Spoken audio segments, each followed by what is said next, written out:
ద్రోహినై దూరమైతిని, పాపినై పరుగులెడితిని, గమ్యమేరుగనైతిని, మరణమే శరణమాయను. ఎంతో ప్రేమించితివి,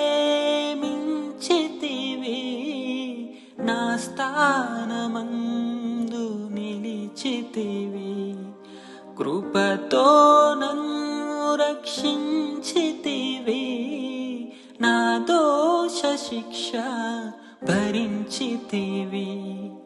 నా చెలిమి కోరి నీ కలిమి వీడి, నా చెంత చేరావు శ్రీమంతుడా. నా రక్షణ కొరకై ఆ శిక్షను పొంది, బలియాగమైన నిజ స్నేహితుడా.